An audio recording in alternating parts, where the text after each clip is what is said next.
But why would they use their best assets to trade for a guy who has apparently told everyone around him he wants to end up on the other side of the country? Which brings us to the most important free agent. It's not Chris Paul, who could be a free agent. It's not Kawhi Leonard, who's not a free agent. It's not even LeBron James.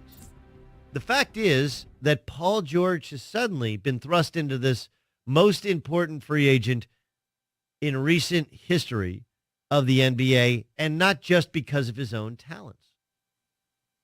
There's two parts to it. First, there's the idea of getting Paul George if you're the Lakers, or getting Paul George if you're the Thunder.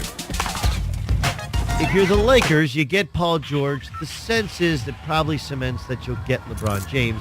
And if you can get those two, do you have to move mountains to get Kawhi Leonard? You could keep your young core intact and then have Kawhi Leonard potentially sign as a free agent next year. Like, it's a double win for the Lakers. If Paul George remains in Oklahoma City, it's a win not just for this Thunder team, but for any team that chooses to take on a player who has 1 year left in their deal and has told people he wants to end up somewhere else.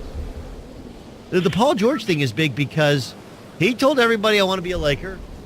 The season went okay with Oklahoma City, and now he still may stay with Oklahoma City?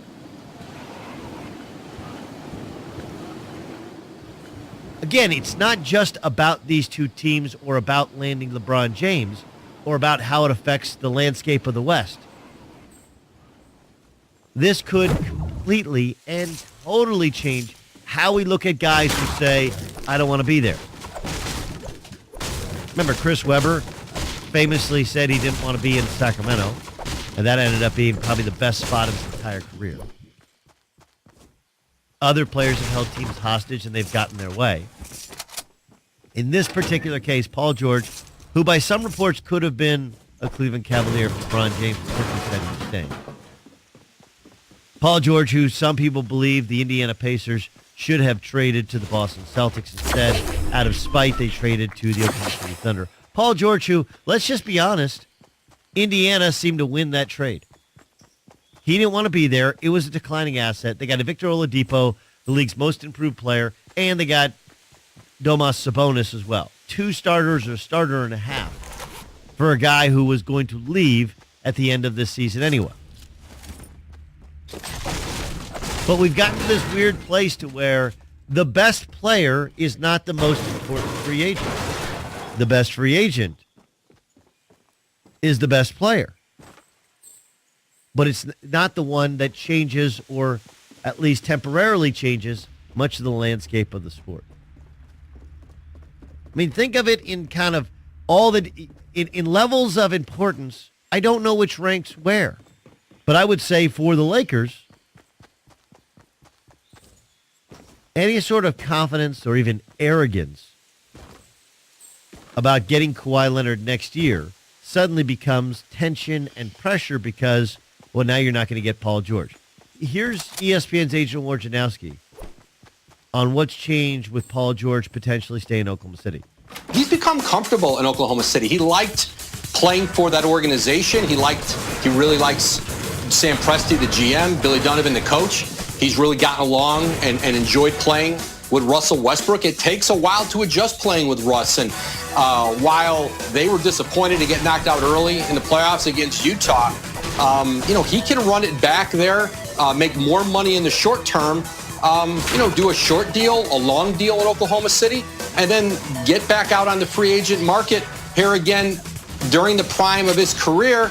And there are other situations. Philadelphia is going to recruit Paul George hard. They have a max slot available. So he's got a lot of options. A year ago this time, he thought he was going to the Lakers. His thinking has changed. His mind is much more open. Yeah. Listen, his mind is open. Adrian Wojnarowski just tweeted out, Boston is extremely cautious on Leonard's front. There's so much uncertainty with Leonard's future, health, free agent desires, etc. Will Leonard be the same player? It's hard to tell. Celtics don't have to make risky trades, have no intention of doing so. It's an interesting dance. So much of this is about leverage for the Spurs. they don't really have any. Right? The best leverage they can have is, well, we'll just give him away or we'll sit on him for a year and we'll offer him more money that he can make elsewhere. But when a guy doesn't want to work at a place and no one wants to pick up the tab for a guy to get his services because of health, future, personality, all those different quirky things to him. All Boston is doing is dumpster diving, dude. This is what they did last year. They're sitting there going like, let's find something that's of great value and pay as little for it as possible. That's what they did with Kyrie Irving. That's what they're going to try and do with Kawhi Leonard. But it feels like the re-engagement tells you all you need to know. The Spurs are trying to drive up the price, knowing ultimately the one who can pay, who is willing to pay and has a reason to pay the highest price is the Lakers. That feels like a deal that's going to get done, which brings us all the way back to Paul George. If Paul George stays in Oklahoma City, and I don't think he does the short-term deal, for a guy who broke his leg in half on national TV, I'm just guessing he's going to take the long-term. That's a guess. But if he stays, it hurts the validity of Magic Johnson's ability to say he's a closer, a great recruiter. It changes the thought of any of star players wanting to play with LeBron James. But maybe most importantly, it could potentially change this whole idea of, hey, don't take a guy with 1 year left in his contract because he's going to want out anyway. Because if Paul George from Southern California wants to be a Laker and the Lakers want him and he spends 9 months or 8 months in Oklahoma City and suddenly is like, yeah, you know what? That's fine, but I'm going to stay in the Sooner State. Doesn't that change how you look at pending free agents? I didn't say he was the best free agent. He's the most important. Because he is the linchpin to the ultimate plan, as well as potentially a changer of narratives about players controlling where they want to be. Fascinating times in the NBA. The problem with chasing the Paul George stuff is really simple. It's a lot like steroid guy in baseball or steroid guy in football. You know, this is the Julian Edelman. And Julian Edelman saying, I don't know what I tested positive for. And, oh, yeah, by the way, they screwed it up in a chain of custody. Like, chain of custody, that sounds like Ryan Braun, who ultimately did it. And the I don't know what I took just rings cold. Why do we not believe any guy who tests positive for PEDs? Because so many other guys have tested positive for PEDs, denied it, and then proven to be liars ultimately, right? The same can be said for Paul George. No matter what he says or how comfortable he appears to be or the things that are leaked out from his camp, Kevin Durant led everyone to believe that he was coming back, including Russell Westbrook. And yet the entire time in the back of his mind was the Warriors, and ultimately he chose to go with the Hampton Five. No matter what we hear from Paul George's camp, we're still left with the thought of he's going to end up a Laker because that's what he's always wanted, and he's just trying to make a nice exit from town, saying all the right things, but ultimately saying he wants to go home. It isn't a knock on Paul George to call him a liar because we assume that everybody's lying to us. What's the reward for telling us the truth? Do the Lakers need a star player to land LeBron James? Or can they just get LeBron James and assume ultimately they're going to get other star players? We'll find out next.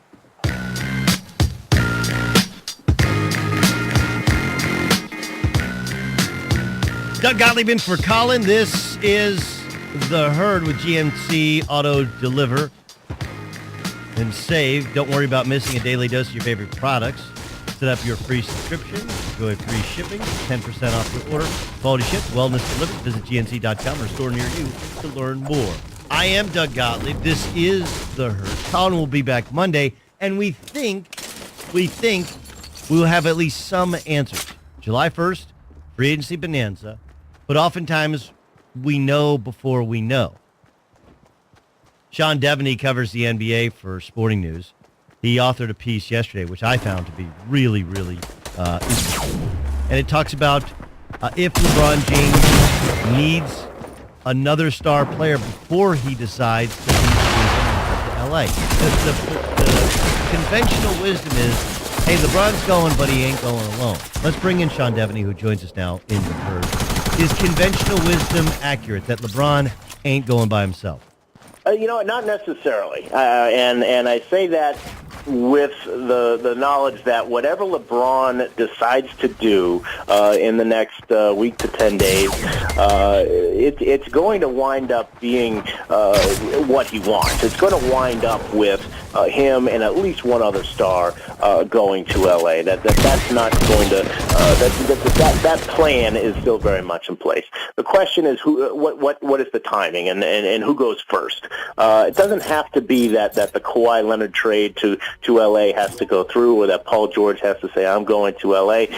LeBron could jump on this quickly and would be willing to jump on it quickly, knowing that the Lakers, that Magic Johnson and Rob Pelinka have a plan in place to bring in at least somebody else. If you go back to 2014 when he left Miami and went to the Cavs, he did much the same thing. That was a team that they had Kyrie Irving, but he was only 22 and was still sort of unproven in terms of his ability to be a winner.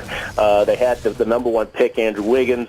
They didn't have a whole lot else, but LeBron was willing to go there, knowing that there was going to be some plan to bring in some other players. Eventually, of course, they made the Kevin Love trade. So that could sort of be the pattern here for LeBron to go to LA, where he'd be willing to go there first and then watch them bring in the other players after. Sean Devaney, Sporting News, joining us. I'm Doug Gottlieb. This is The Herd on Fox Sports Radio. It's interesting because I started the show with this thought that obviously LeBron James, a transcendent player, the better player, but in many ways Paul George may be the more important player, and here's why. One, if he goes to the Lakers, it feels like a foregone conclusion. Why wouldn't LeBron go? Two, if he goes to the Lakers, they don't have to move mountains to get Kawhi Leonard and trade some of their young talent in order to get Kawhi, because you'd already have at least two players. They still might do it anyway, but you'd have at least two. But three, and maybe this is the most important part, we all operated on this assumption that Paul George was going to L.A. come hell or high water, and just 8 or 9 months with Oklahoma City, where they lose in the first round to the Utah Jazz. Suddenly now he changed his mind, decides, you know what, I liked it all. Wouldn't this change how teams would look at renting a player and if they can get him to re-sign long-term? Yeah, and you wonder what effect that would have on teams interested in Kawhi Leonard. Where he's doing much the same thing as Paul George did at this time last year, where he's saying I'm going to go to LA. His agents are telling people he's going to sign with the Lakers.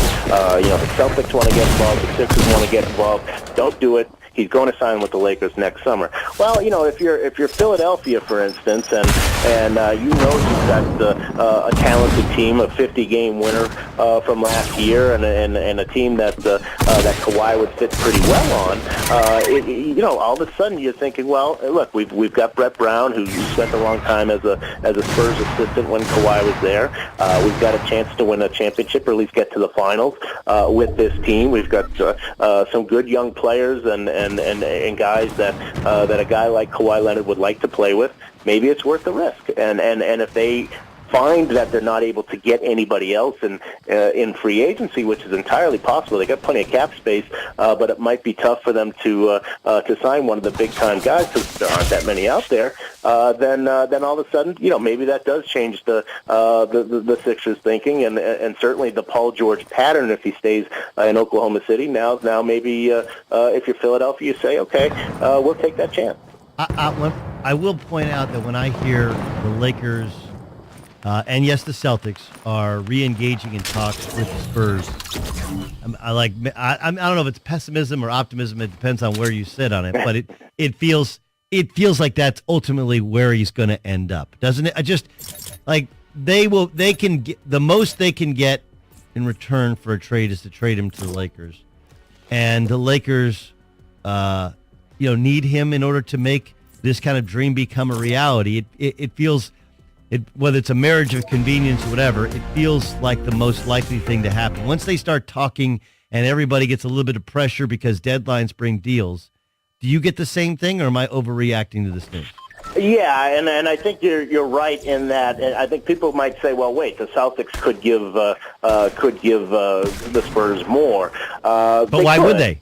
Why would they? Exactly right. The Lakers would be willing to give up the farm here because they're taking less of a risk. They know that they can re-sign this guy. Whereas the Celtics, now you're talking about, they've got 2 potential lottery picks next year. If you give up both of those, and you're going to give up Jaylen Brown as well for a guy that you might only have for a year.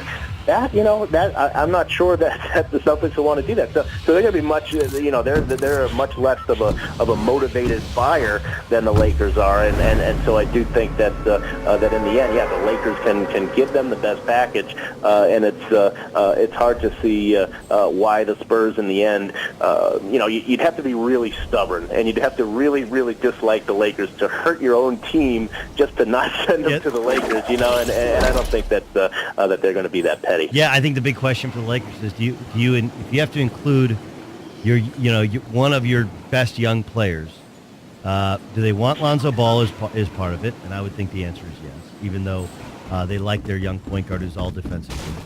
But do they Kyle Kuzma or Brandon Ingram? If you can hold on to one, who do you hold on to? I think you hold on to Kuzma. He makes less money, and he appears to be he's going to be a better blend guy with other star players. That would be if I was in that meeting, I would say let's stick with Kuzma, even though Ingram might average more points. The fact is, you don't need more scoring. You don't need what Ingram brings to the table if you're bringing the others in. Yeah, and I think the fact that Kuzma right now is I believe he's 23, and Ingram's not even 21 yet. I think that's a factor as well. Is that look, we need guys who are ready to contribute right now. And Ingram, as good as he was last year, and as much upside as he has, I don't know that the Lakers are going to want to wait a couple of years to see what his ceiling is. I think they'd be willing to give him up. Obviously, it's tough because you could see that what his development was over the course of last year. But I think you want to try to win now. And if you're bringing in at least 2 star players, then I think Kuzma is the guy that you want to keep because you're probably going to be throwing him into the playoff fire within a few months here, and you want a guy who's a little more mature, a little more consistent, a little more what you would hope would be ready for that kind of pressure. Yeah, more refined. Check out his work in Sporting News. Follow him on Twitter, Sean Devaney. Sean, great stuff. Obviously, this is a not surprisingly busy time of the year. Appreciate you joining us here in The Herd. All right, Doug, thanks. Sean Devaney joining us on in The Herd on Fox Sports Radio. Let's bring in star newsman John Goulet. No. Turn on the news. This is the Herd Line News. What do you got, Goulet? According to Mark Stein of the New York Times. By the way, Stein has been killing it. Yes. I want to point this out. I feel like I missed him, and now I'm so happy he's back doing stuff. Yeah, right? Obviously we both worked with Stein over at the other place, and Stein, I don't know how it went down that what I was told was, look, Woj came in and Woj brought all his guys that he could from Yahoo. He couldn't bring Mannix because I think Mannix has other stuff where he makes a bunch of money doing other things. But all the rest of his guys, he came in, and that usurped all the former ESPN guys who went elsewhere, and Stein now writes for the New York Times and has been doing a really, really good job. Yes. And not surprisingly, he is reporting that the Dallas Mavericks have engaged in trade talks with the Clippers for center DeAndre Jordan. I'm not sure why the Mavs are so obsessed with getting DeAndre Jordan. No, the Clippers had told him and his agent, he could seek out a trade. And now if they can't work one out, he could just opt out and become a free agent and sign elsewhere. Remember, the Mavs tried to sign Jordan 3 years ago, and he agreed and then backed out, and Cuban got upset. I guess Cuban is over it. Do you understand this fascination with Jordan that the Mavs have, especially considering he's a center in a perimeter-oriented league now? Yeah, well, look, he's a incredible rim protector. Yes. Okay, and an incredible finisher around the rim. Sure. So, I mean, like, he's not as athletic on the perimeter as Clint Capella. Right. And he's probably not as good a shot blocker as Clint Capella, but he's bigger, a better rebounder, and probably a better finisher than Capella. And so it's a similar role. That's the only type of big guy you really need these days in the NBA. He's not a post-up guy. No. So that would be part of it. I think also, isn't this the last year of his contract? Right? If he's traded, this is the last year. Isn't this the last year of his deal? Right. He has a player, so he can opt in, and basically he would opt in and be traded immediately. That's kind of the plan, which I don't understand from the Mavs perspective. Why not just tell him, hey, opt out and we'll sign you? I doubt the Mavs have that much cap space tied up with people. I think that's the issue. It's always a cap issue. Sure. And how you. It is interesting though that like 3 years later this could get done. Right. But that's what happened with this what happened with the Mavs with Deron Williams. Remember, there was a time in which Mark Cuban wanted Deron Williams and Dwight Howard. That was his dream two stars. That was the Nets' plan as well. Right. Oh, they're going to get Dwight Howard and Deron Williams. And remember, Deron Williams got himself traded out of Utah to the Nets, but they never got Dwight Howard. Dwight Howard broke down. Deron Williams broke down. But a couple years later, Deron Williams did end up in a Dallas Mavericks uniform. What's their fascination with him? I guess that he's the great rim protector. LeBron likes him as well. So even though he can't make a free throw, it's a little bit better than it used to be. Yeah. And I do think that he's just a massive skyscraper body that if you're going to play Dirk Nowitzki, who can't guard anybody, takes him like 2 hours of physical therapy a day just to get him to play, you got to have somebody behind him who can protect the rim when guys are going by him left and right. The Lakers have made a qualifying offer to forward Julius Randle, which officially makes him a restricted free agent, which means the Lakers will have the opportunity to match any contract that is offered to him. The Lakers are hoping they will have to renounce him in a way because that would imply that they have signed some big-name free agents and therefore would not have to pay Julius Randle. He's coming off the best season of his career. He was a 16-8 guy. It's kind of a weird situation for the Lakers. But he's also one of those best player in a bad team, right? Sure. Remember, he played better, but he played better on a team that was a non-playoff team. It feels like the Lakers like him, and they would love to keep him, but keeping him means they didn't accomplish their ultimate goal. And with the crop of free agents next offseason, don't they likely just end up renouncing him anyway? Because you can't sign him long-term. What they'd like to do, what they'd really like to do, if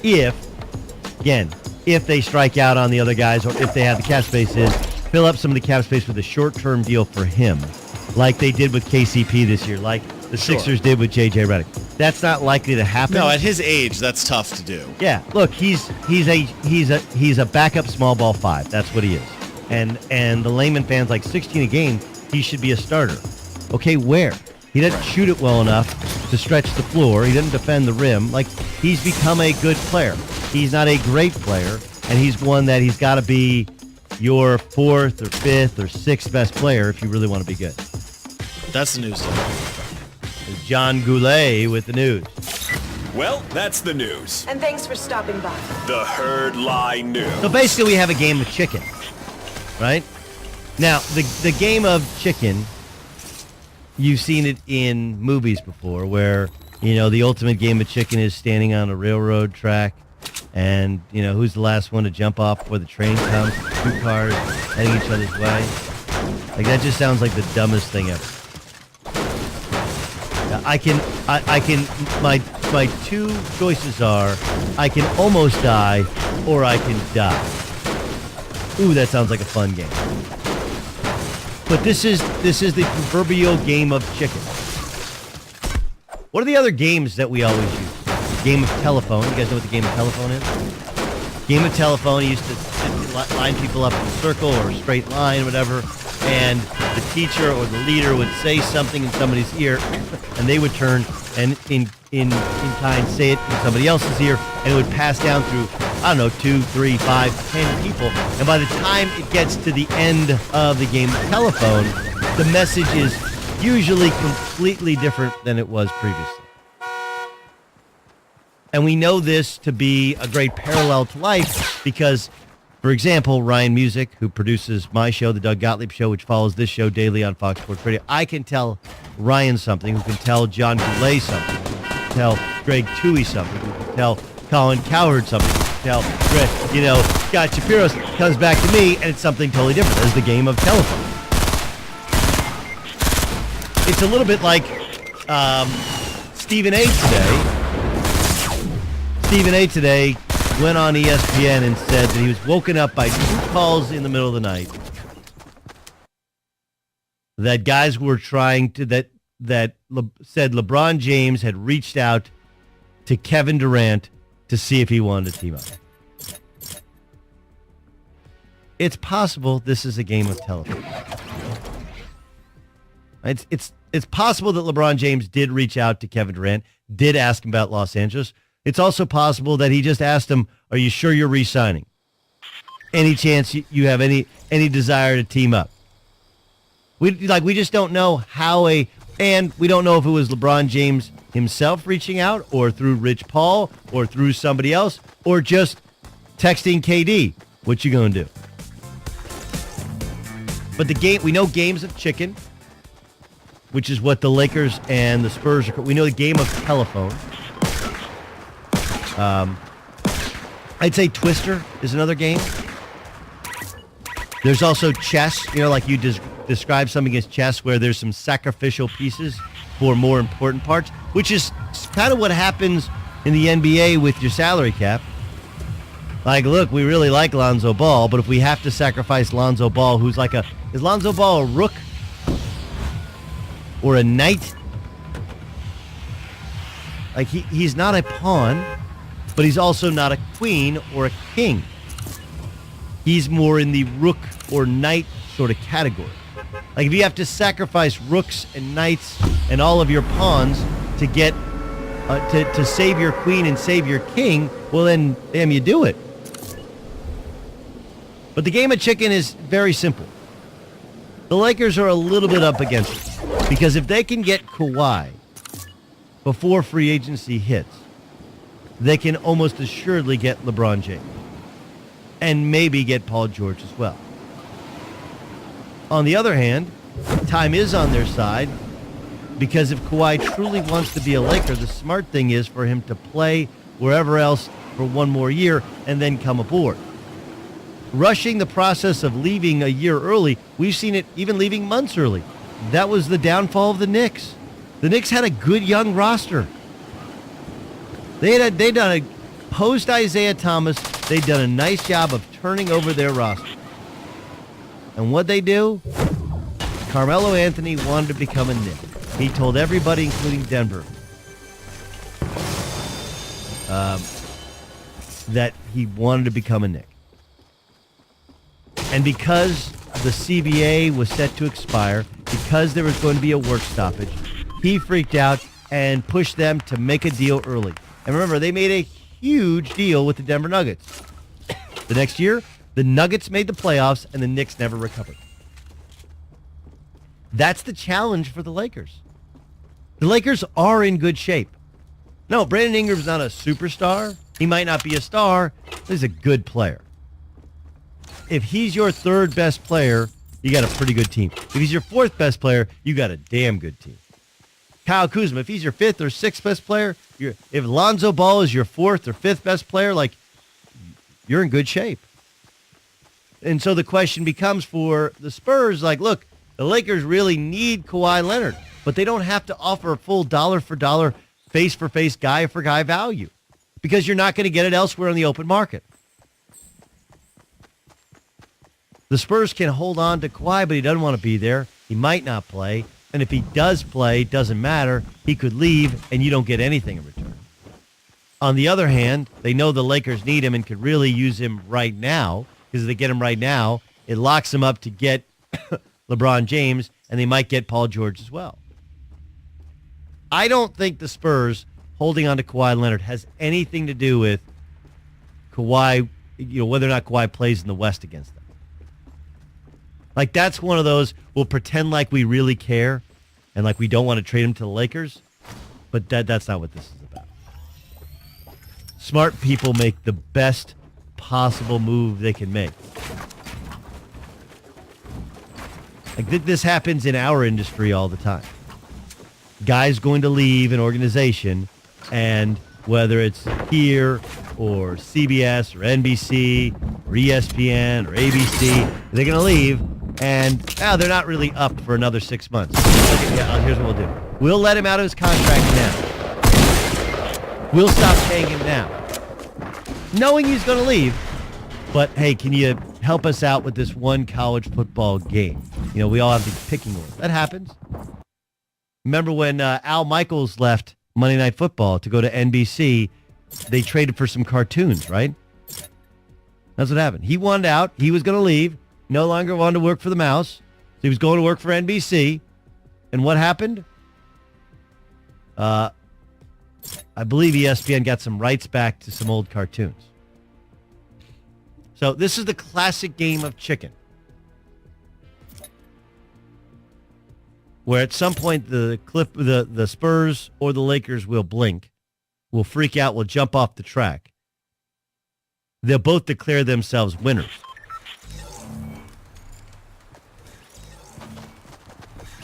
But I do think there's a parallel there between what happened to the Knicks when they traded for Carmelo Anthony a year early. It's a cautionary tale if you're the Lakers and you think, hey, we'll trade. I've heard people on radio and on television say, we'll move mountains. Here's a piece of paper. Write down who you want. You can have anybody. That's what the Knicks did to the Nuggets. It's an uneducated statement to say that's a smart strategy just so you can get Kawhi Leonard, who I think is the third best player in the NBA. Right, everyone's worried about super teams in the NBA, but have we ever thought that by locking players into their current teams, we might actually make super teams stronger? I'll explain next in the Herd.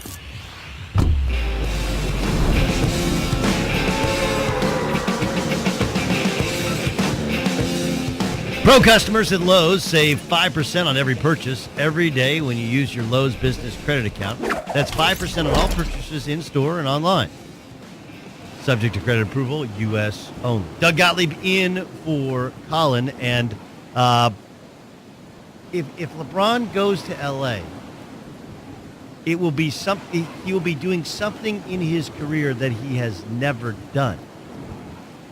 And it strikes all of us as odd if you really stop and look at the potential ramifications for his remarkable career if he ends up in L.A. I'll explain that at the top of the hour. We got a great show for you. Chris Broussard's going to join us next hour. Eddie House will join us in the third hour of the show. Not sure if you guys watch College World Series? My brother coaches up at Oregon State, so of course I was watching last night. Down to the last strike, a foul ball that 3 Arkansas Razorbacks, one guy, all he has to do is catch it. You got all these Razorback fans with their cell phones filming it because nobody actually watches things with their eyes anymore, right? Instead of watching it, people are filming it thinking this is the final out of the College World Series. And Arkansas would win it. Instead, the ball falls to the ground. Oregon State comes back. Now they play for a title tonight in Omaha. We'll get to that a little bit later. I thought this was really interesting, though. Chris Mannix was on with Clay Travis earlier this morning. Right? Clay Travis has a show, Outkick the Coverage. Early mornings here on the West Coast, mornings on the East Coast. It's 3 to 6 Eastern Time, West Coast, 6 to 9 East Coast time. Here's what Chris Mannix, Yahoo NBA insider, also you can hear him weekends on Fox Sports Radio, had to say about small market teams getting gutted because of player movement. Now, let's say everything comes together for the Lakers. They're able to acquire Kawhi, and they get Paul George and LeBron to go there. That's 3 big-time A-list stars that go from small market teams to the big market team. And that would go against everything that Adam Silver's been trying to accomplish over the last few years. So if that happens, be prepared for a firestorm, from these small market teams about finding new ways to fix the system. That's Chris Mannix earlier today. Yeah, they're going to try and fix the system. The problem is, if you fix the system to make it harder for players to move, if you've gotten in under the wire, you're good. Right? Like, that'd be actually good news for the Warriors, and good news for the Lakers, and good news for the Boston Celtics, for example, who might have their own homegrown talent. Like, if there's a way in which it's harder and harder and harder for players to leave financially, or simply impossible, a hard cap.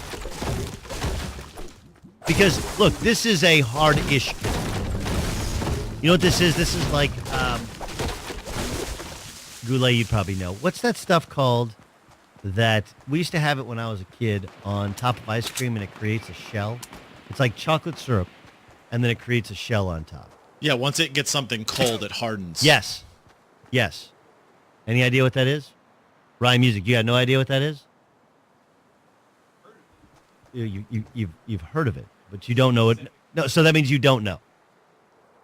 Right. You know, it's okay. I mean, like, this is kind of an old school type of thing. Man, somebody tweet me at Gottlieb Show. I forget what it was called.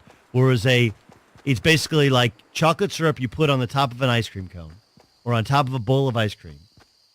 And then it hardens and becomes like a crust. Magic shell is one kind of it. There's several different kinds. The point is this. That's what the luxury tax is right now in the NBA. Like, it's not a hard cap, but it's a hard-ish cap. The Oklahoma City Thunder, if they re-sign Paul George to a Supermax extension, and assuming they have Jeremy Grant on the roster, their roster, because of not just luxury tax, but because of repeater tax, will be in the neighborhood of $300 million. It's $111 million cap. All the rest will be paid in taxes. So that's not a hard cap. It doesn't mean you can't do it. It just means it makes it really, really, really painful and really expensive to do it. It's like a magic shell. It's kind of like magic shell. You're like, oh no, that's hard. No, it's not. You can still break through it, right? You can still get. Goulet, when you get an ice cream cone, do you have a way in which you bite the ice cream? Do you do the lick all around in the circle thing? What do you do with the bottom? Like, do you do the napkin on the bottom? Like, these are all things that everyone does individually. You don't have a pattern for this? I would say I'm more of a biter. You're a biter? Yep.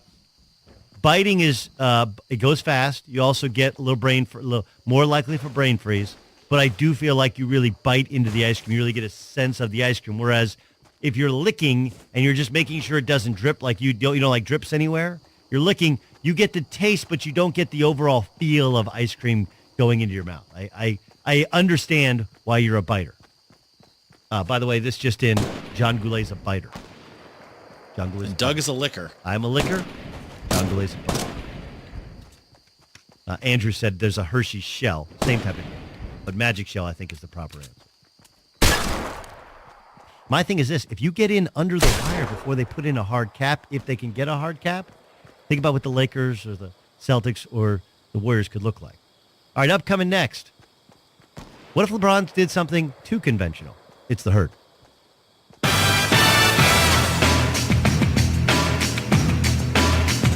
What up? Welcome in. This is the Herd. Wherever you may be, however you may be making this part of your day, thanks so much. I'm Doug Gottlieb, live in Los Angeles via the iHeart Radio family of networks, Fox Sports Radio, not on Fox Sports 1. Soccer continues to dominate, rightfully so. Back on TV Monday. Colin will be back, and we may have clarity as to who's going where in the NBA. But I was thinking about LeBron James in Los Angeles. You know why it makes sense? It makes sense because we've seen this before. Right? We saw Wilt Chamberlain force his way out of Philadelphia and make his way to the Lakers. And ultimately, though it took a long time, and it was not pretty for a long time, ultimately, he won one NBA title with the Lakers. We saw it via trade with the Milwaukee Bucks. Kareem Abdul-Jabbar won a championship in Milwaukee, and then was moved to the LA Lakers, where he was part of 4 NBA title teams. We saw it with Shaquille O'Neal, who began his career with the Orlando Magic, and he won 3 NBA titles with the Lakers. We've even seen Karl Malone and Gary Payton, though they came up short, title chasing, ring chasing late in their careers. We've seen players, Metta World Peace won NBA title, finally making it to the Laker blue and gold. Because we've seen it before, it makes me think it's a really weird ending for LeBron James's career. Think about it. The reason it makes most sense to us is because it is in reality a Hollywood ending, especially if he wins an NBA title. Now you can almost play that scene from Pretty Woman. What's your dream? What's your dream? You know, it's Hollywood. What's your dream? Hollywood endings are kind of cliche, right? Hollywood endings are, it's almost too good to be true. And if you think of LeBron James's career, he's going to leave, or at least to this point, the most unlikely of legacies. For a guy who has, look, LeBron's a guy who comes from single-parent home, didn't know his dad, and yet has a remarkable value for education and for family. Think of all the kids he's putting through school. In spite of the fact that he came from an upbringing where he only had his mom raising him, he's never got into even a hint of trouble, right? Like, look, every different marker for when you're more likely to get into trouble and not value education comes down to what your background is, one, your level of education, your parents' level of education, if they're together or not. He goes against every trend. And then, oh yeah, by the way, after getting close in Cleveland, he leaves for Miami, which is kind of an unlikely destination. And then he's able to do in Miami not exactly what he laid out for, but in 4 years, 4 NBA finals, 2 NBA titles. Mission accomplished. But then, wait. Anyone else could have retired in South Beach. That's what people do. That's cliche. You play out your string. You make more money because there's no state tax. You love the weather. And that's where that's where the part 2 of your life begins. And sometimes ends. I mean, heck, there are parts of Florida they call Heaven's Waiting Room. So instead, he turns tail and goes back and goes to Cleveland, where nobody wins. Who goes to Cleveland? Who moves to Cleveland? Who says, you know what I'm going to do? I'm going to go back to Cleveland. Nobody does that. Who does that? LeBron did. And, oh, yeah, by the way, he's been there for 4 years. He's been to 4 NBA finals.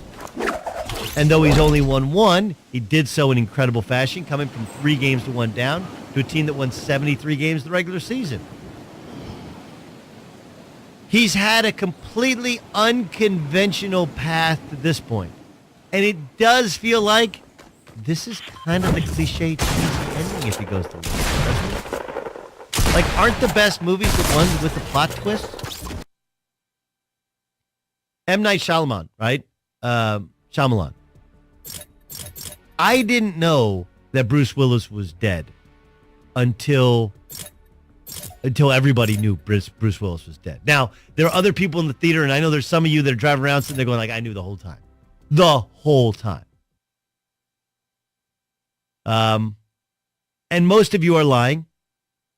My wife did, so the first time we watched it, I remember in the movie theater, we watched it, and she's like, I think he's dead. I'm like, what are you talking about? Doesn't make any sense. All-time backfires, right? I'll give you dead. He's right there. It's on screen. You know Fallen, that Denzel Washington movie? That one is creepy. But that one has a plot twist. What's the one with Edward Norton where he's accused of being a serial killer? And I think it's like the court-ordered psychologist is down there, and you're like, no way. No way. And then at the very end of the movie, you're like, oh, he's a sociopath. He's a psychopath. Primal Fear, I believe. There's nothing better than the plot twist at the end. Usual Suspects, right? Like, oh, Kaiser Soze.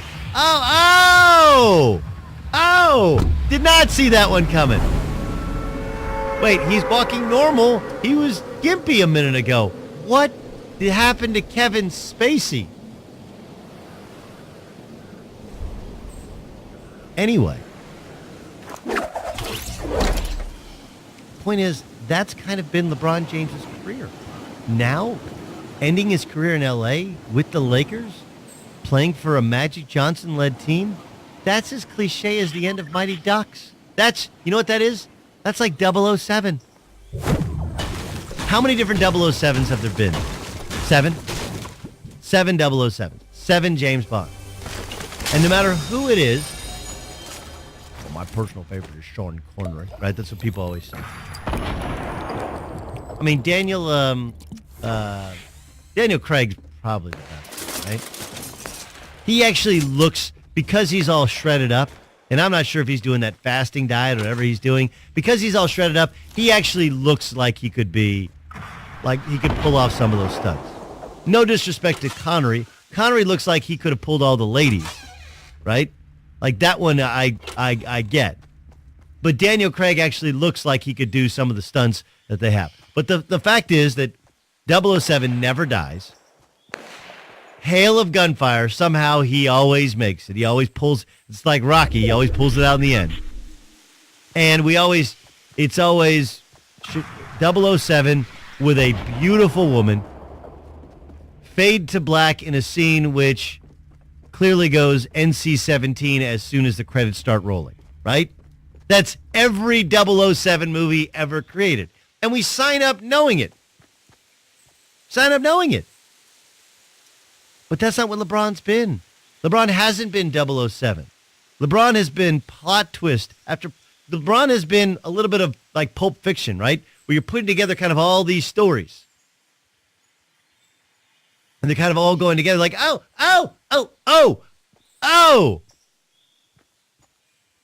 Whose chopper is this? So I'm not saying that the cliche ending is bad, right? But it's a lot less interesting, and here's a really interesting fella. LeBron James you want interesting? He may well go down as the greatest scorer in the history of the NBA. It's out there for him to score more points than anybody who's ever played in the NBA. And yet, reputation-wise, LeBron James isn't really seen as a scorer. He'd even tell you, I'd much rather, I like when I like setting my teammates up. That's his favorite thing to do. And yet he could go down as the leading scorer in the history of the NBA. That's interesting. He could never play for a Hall of Fame coach. And yet everywhere he goes wins.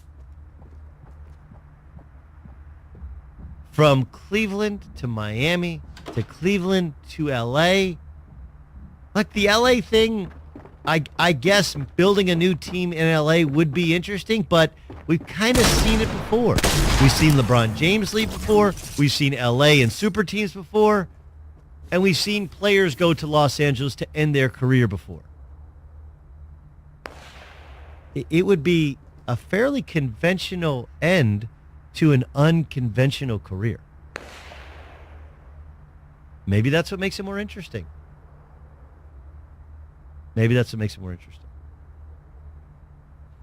So, I mean, look, I'm just as intrigued as all you are. And I love the person who's like, well, you know, there's a lot of LeBron you're talking.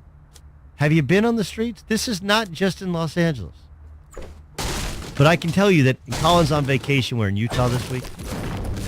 I guarantee when he goes to where rich people hang out, because Colin's rich, and he's hanging out where rich people are hanging out, right? They all ask him, Colin, where's he going? Colin tell you. When I go get coffee bean. Like, hey, saw you on the herd. Where's he going? Is he coming? They're not coming. no different than the East Coast. Really an amazing thing. You know, speaking of Hollywood endings, here's one that I never understood. You know the movie The Natural? Robert Redford? Yes? Okay, so what happens at the end of the movie? He hits a home run, it hits the light pole, right? Or hits the lights, and all the lights shatter. It's like the perfect Hollywood ending. Did you know that the book has the opposite ending? It's true. The book has an opposite ending. I know this because I read the book in high school. You strike out? He not only struck out, but he threw the game and gets thrown out of baseball. It's a way better ending. It's a plot twist that does not happen. That sounds like a huge bummer ending. It is a huge, but that's the difference in a Hollywood ending and a real ending. Right? In real endings, sometimes the guy throws the game. It is a huge, I know this because I read the book, and in high school, one of my best friends, a guy named Rafi Lalazarian, we were getting ready to turn in our paper. You can write on anything you want, any topic, you know, any topic at all about the book. And he wrote about the ending. And he's like describing it, and it was a beautifully written piece. And I was like, hey, dude, you got to go home. I was like, why? He's like, I said, English is third period. You have 2 periods to completely rewrite your paper. Because he strikes out and throws the game in the book. Like, no way. I was like, I'm just telling you yes. Bernard Malamud wrote the text. It is an ultimate plot twist. Will the Spurs give in and trade Kawhi Leonard to the Lakers? I'll discuss it with our NBA insider. Chris Broussard joins us. But we're not having Chris Broussard? Oh. Well, don't do the throat slash thing. I'm like, Chris Broussard, you like throat slash. Like, wait, what? Are you celebrating a touchdown? Or are we not having Chris Broussard? We are having Chris Broussard. He will join us next in The Herd.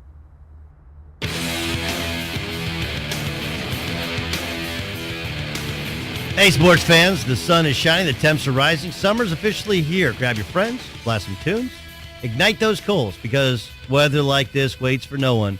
Kingsford Charcoal. Start something. All right, they have restarted the trade discussions between the Spurs and the Lakers, and apparently, this is via Adrian Wojnarowski, the Celtics have engaged on some level as well. Let's bring in Chris Broussard, NBA insider, longtime NBA scribe, analyst, radio host, everything for us here at Fox Sports 1, Fox Sports Radio. Chris, what are you hearing in regards to Kawhi Leonard? Well, what you said, the Lakers are obviously trying to get this thing done as soon as they can. They want to get Kawhi because they believe in getting Kawhi. It's not only getting Kawhi, as great as he is, it's getting LeBron James. They don't want to take the risk of trying to see if LeBron will go there by himself. So they want to go ahead and get that free agent locked in, especially with the talk that Paul George may stay in Oklahoma City. So they're trying to get it done. The question is, will San Antonio play ball with them? We know that their stance has been they don't want to trade him to the Lakers. They don't want to trade him in the Western Conference. And I think at the end of the day, though, you have to make the best move for your team. What makes your team the best? And the Lakers, obviously, I think, can put together a really nice package that it'll be tough for another team to top, especially if that other team thinks they might be a one-year rental for Kawhi. Here's the thing, though. If you're the Spurs, you can take that deal later in the summer, or you can take that deal during the season or at the trade deadline in February. Their goal is not just to keep Kawhi Leonard from the Lakers. It's also to keep LeBron James from the Lakers, at least as long as they can. So if I'm the Spurs, I'm not in a rush to trade Kawhi Leonard. And they got plenty of time. He certainly got leverage, ultimately. but they got plenty of time right now before they have to pull the trigger. Yeah, but do they actually? Because, like, look, if you're the Lakers, you're super motivated to get it done now. If it doesn't get done now, you just sit there and go like, all right, you're going to be like that, we'll wait and we'll get him as a free agent, which takes your primary bidder away. Well, they did that. They did that with Paul George, and now they might not get Right. Paul George. Right, which it's interesting because I said this to start the show. Chris Broussard joining us, Fox Sports NBA insider, and of course has his own radio show on the weekends as well. I said this to start the show. He's not the best free agent, but he's maybe the most interesting and impactful free agent in Paul George because if he goes to the Lakers, you would think that LeBron will join him. And they don't actually have to move heaven and earth to get Kawhi, although they may want all three and it may not matter, but they don't have to. But it also has to change how we look at guys with 1 year remaining saying they want to go elsewhere, where you take that chance and you maybe overpay because you can convince him to stay. I mean, it's an Oklahoma City team that didn't gel well. They get bounced in the first round of the playoffs. It didn't even go 7 games. Melo doesn't want to accept any sort of different role. They'd be in complete cap hell and unable really to fill out the back of the ride. Like, it's not a great situation. Billy Donovan got re-upped, but it wasn't met with great fanfare, and that's all it took to re-sign Paul George. That I think that would be huge. That's why he's so impactful, even more so maybe even than LeBron. Well, the one, I mean, you said a mouthful there, and I agree with most of it. So I'm still not convinced he's staying. I mean, I know that's talk. We'll see what happens. If he stays, I would be impressed because, I'm not critical of the guys that want a super team and the guys that, want to join the best possible players they can, KD, LeBron. I'm not critical of that. But there is something I admire about the guy that just grits his teeth and say, you know what, we can get it done here. And if George feels like he and Westbrook and that crew in OKC can get it done, then I'm impressed. I'll applaud him. However, I don't understand why he would stay. Other than that, I don't understand why in the world he would stay. Los Angeles is a better city.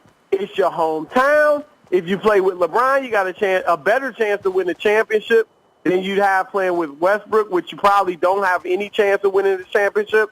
I don't know why he'd do it. I mean, if you want to say money, that 5th year, he can get 5 years from OKC, 4 years from the Lakers. Right. The major difference in the money is that OKC can give him an extra year. Right. When he's 32 or 33 at the end of a deal with the Lakers, he probably, not for certain, but he probably will be starting another max contract, or at least a 2 or 3 year max contract at 32, 33 years of age.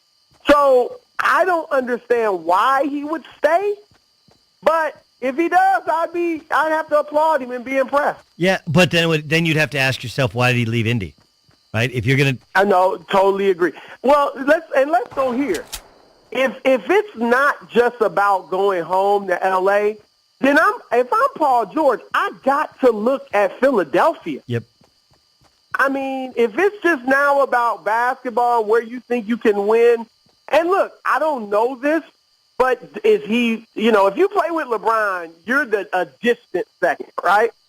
You're not a close second like he is in Oklahoma City. You're a distant second star. You win a title, it's going to be all about LeBron. Does George think about that? I don't know. But if you just want to play in a great basketball situation now, then look at Philadelphia. You stay in the East. You go to the Eastern Conference. You're going to make the All-Star team without question. There's a big question whether or not you'll make them in the West. You have a chance to go to the championship multiple times. You would be the second scorer, if not the leading scorer, in Philadelphia with Joel Embiid. You got a pass-first point guard in Ben Simmons, and he would fit in seamlessly to that situation in Philadelphia as far as his game. I think he has to look at that if now it's not just about going home to L.A.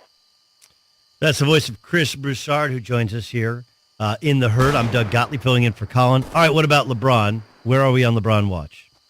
Well, I think it's all about, where who would go to L.A. with him? Now, would he go to L.A. by himself? I don't think you take that off the table, but I think it'd be a wasted year to go there by himself because you'd have no chance to win the West.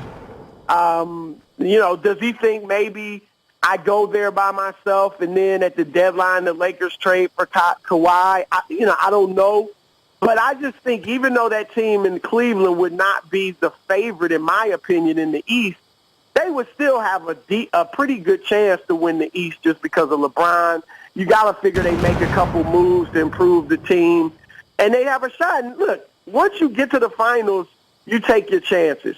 That's a better chance of winning it than you'd have in L.A. just because you're in a different conference. So I would think if nobody else goes to L.A. with him, stay 1 year in Cleveland, one more year, and then you can go to L.A. See what the landscape is like in 2019. You go there with Kawhi or Klay Thompson or Jimmy Butler. Right. And then you also get another year to see what these other Lakers can do. Lonzo, Ingram, Kuzma. Are they really good players? See how they improve. So I think that makes a lot of sense for him. And even on a family level, his oldest son, is going into 8th grade this upcoming fall. So, if you want to make a move, I doubt he wants to move his son from the different high schools. So you could still go to L.A. and enroll him in a new high school for all 4 years. So I think that's a factor, too. Stephen A. reported, or actually he did something weird. He didn't report it, okay? But what he said was he got 2 calls in the middle of the night that said LeBron reached out to Kevin Durant to try to get him to join him in L.A. That's.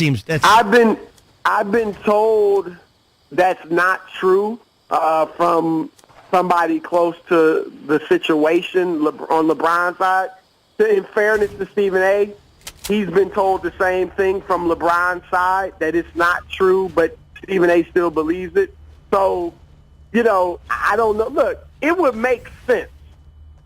I mean, that's the real power move for LeBron. If he could go to L.A. with Kevin Durant, I mean, now you're really talking about a team that could win it next year with those two. But, I think Durant's going to sign with Golden State on a short deal. I think if you're Kevin Durant, and, there have been rumblings that he's not the happiest camper in Golden State. He should be. I'm worried about him if he's not. But if he isn't, and if it has something to do with the fact that, look, it's never going to be your team because it's Steph's team, or people think you got it easy and you bought these rings, going to play with LeBron doesn't solve any of that. It's going to be LeBron's team, and if you play with him, the best player in the world, and you're the second best player in the world, then it's going to, people are going to say you took the easy route out again. So if I'm Kevin Durant, I want to win more rings than LeBron. I don't want to help him win more. And so I wouldn't do it if I were him. That's the voice of Chris Broussard. Okay, as of right now, if you had to guess who ends up where? Again, this is just as of Thursday at 10:30 on the West Coast, 1:30 on the East Coast. Go. I would say Kawhi remains in San Antonio just, for the time being, because I don't think they'll make a move. And I'm going to say, I'm not saying this with a ton of certainty, but I'm going to say that Paul George and LeBron go to L.A. Chris Broussard. Check him out weekends here on Fox Sports Radio and see him on all our Fox Sports 1 shows. Brew, have a great weekend. Thanks for joining us. All right, my man. Later. Chris Broussard. I'm sure he'll join us again, by the way, if some of this news changes. We'll get his reaction, or he may break it himself. Fully capable of doing so. All right, let's bring in noted newsman John Goulet. No. Turn on the news. This is the Herd Line News. I went from talented down to noted. By the end, it'll be unrespected newsman. So keep you on your toes. Remember right before the playoffs, the Cavs signed Kendrick Perkins, and he hadn't played basketball in like a year or two. Yep. You go, okay, it's kind of a locker room presence. They just want him around. Remember, he gave the double bird to Durant during a press conference. It was kind of funny. Well, they are not done with Perkins. Reportedly, the Cavs are picking up his $2.5 million option for next season. Which obviously at first glance makes no sense. He doesn't play basketball anymore, so why would you pay him $2.5 million? He actually retired from the G League. Right.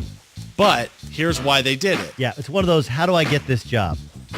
Go ahead. No, well, by picking up his option, it allows them another $2.5 million in trade. Because remember, you have to match salaries with the trade. So they could put him along with another player and get something in return. So is there something the Cavs can do that could clearly they're trying to entice LeBron one way or another? Try and trade for Kemba Walker.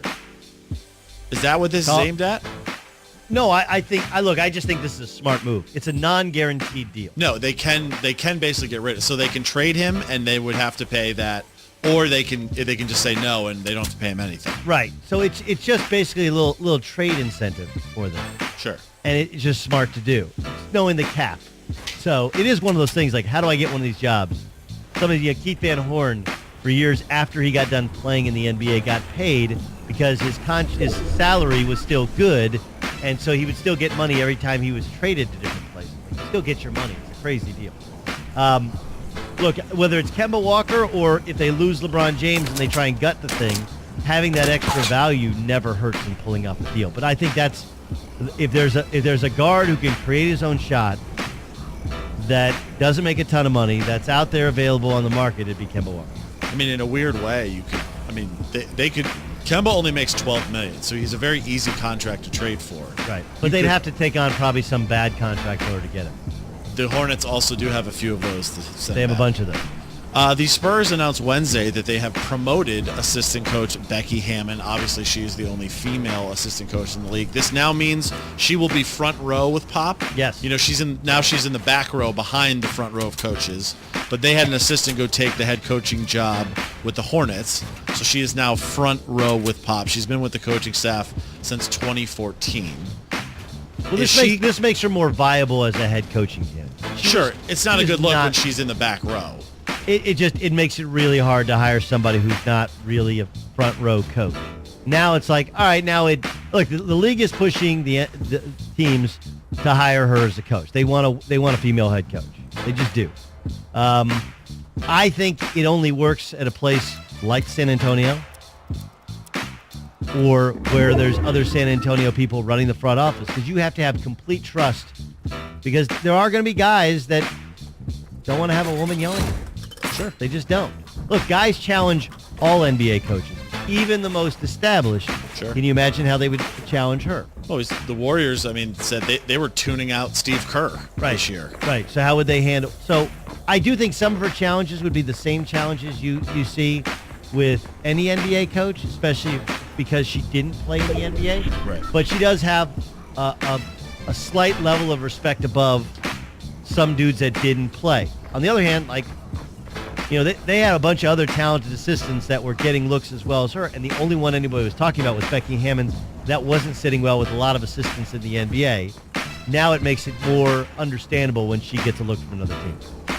And finally, some football news. As you know, Jags cornerback Jalen Ramsey, a little bit of a trash talker. Yep. And on NFL Network this week, he was kind of giving his reaction to that NFL Top 100 list, and Jimmy Garoppolo being one of the top 100 players in the league. Take a listen. He came in at 90, Jimmy Garoppolo. Not yet. He played 5 games? I know, started 5 games last year. He has good potential. I think he'll be, a good player, but, off my experience in playing him, it was a lot of scheme stuff. It wasn't like he was just dicing us up. Now, if you're trying to remember, wait, didn't the Niners, crush the Jaguars? Yes. The Niners scored 44 points on the Jags. Did you go Jaguars? What was I supposed to say? Jaguars. Okay, Jaguars. Yep. That doesn't sound right to me. I can't do it. You could do the British pronunciation, the Jaguar. Can I just go Jags? Good. Okay. The 49ers scored 44 on them. Jimmy G completed 70% of his throws. All scheme, dude. You are a big Jimmy G supporter. I am. He's Jimmy Jesus, I believe is how right. A little. Take any issue with Jalen Ramsey's comments? He's not wrong in that you have to go through the league a second time before you truly prove it to us. But look at that list. Carson Wentz has played a year and a half in the NFL, coming off an ACL injury, and they have him as number 3. Number 3, ahead of Aaron Rodgers. So Dude, it's just a list. He lit you up. Of their 5 wins at the end of the season, 3 were over playoff teams. Jags, Titans, Rams, although the Rams didn't play all their guys in the entire game. So I think he's not wrong, but he is wrong because he did light you up last night. Well, that's the news. And thanks for stopping by. The Herd Lie News. It's, if LeBron James is doing it, it only shows he should have done something else a long time ago. I'll explain. Next, I'm Doug Gottlieb. This is The Herd.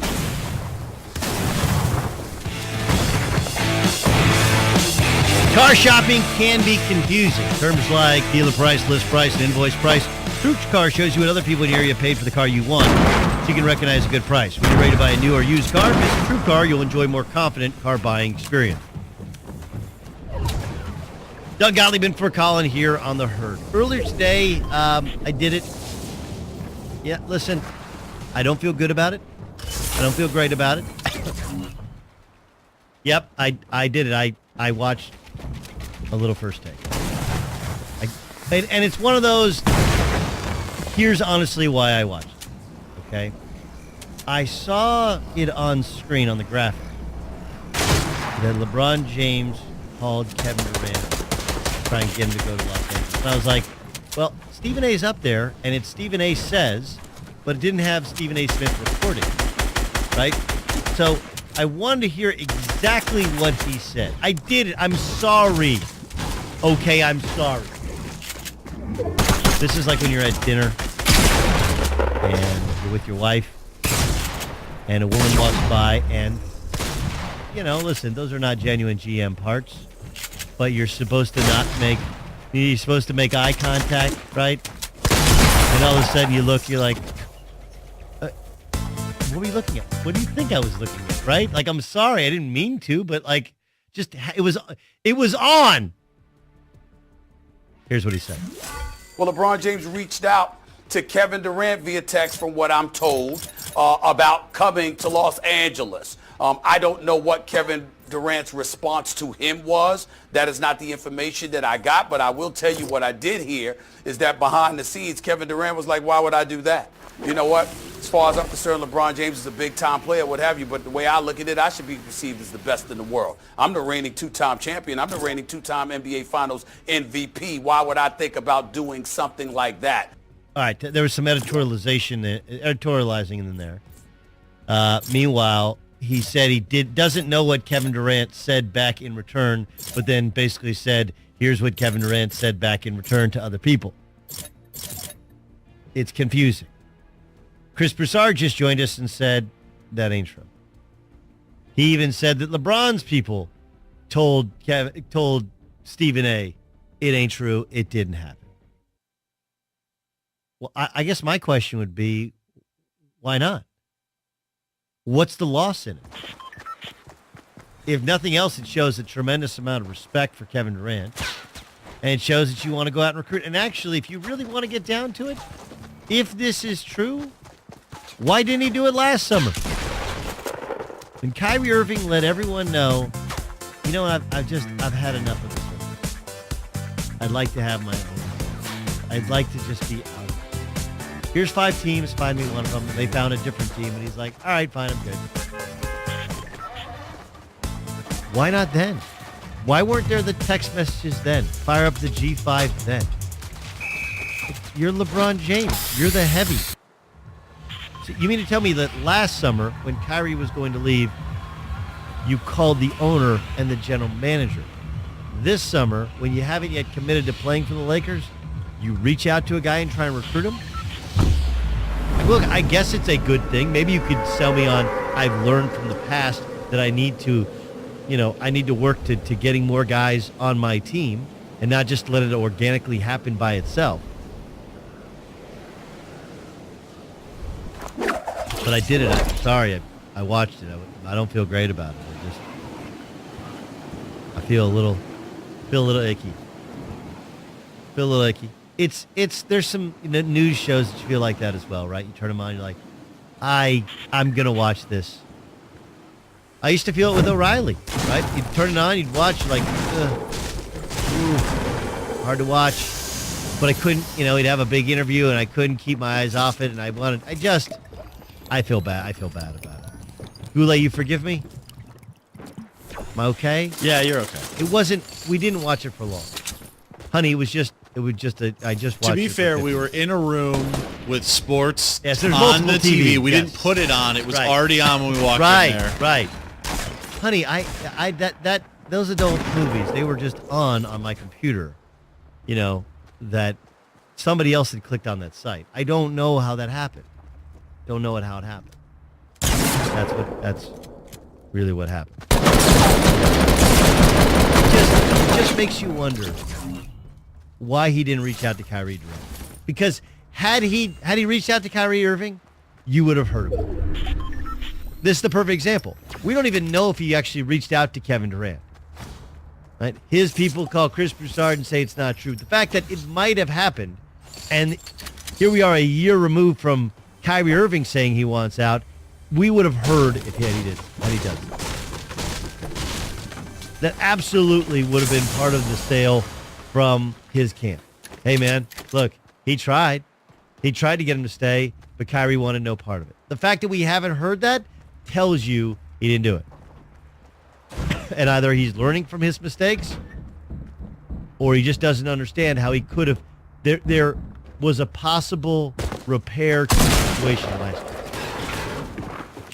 LeBron James calls you, you pick up the phone. This, you know what this reminds me of? Back at the other place, Goulet, I was working one spring morning with, and at the time the DePaul job was open, and Isaiah Thomas had gotten somebody in a Chicago paper to write that Isaiah Thomas should be the next head coach at DePaul, and he was the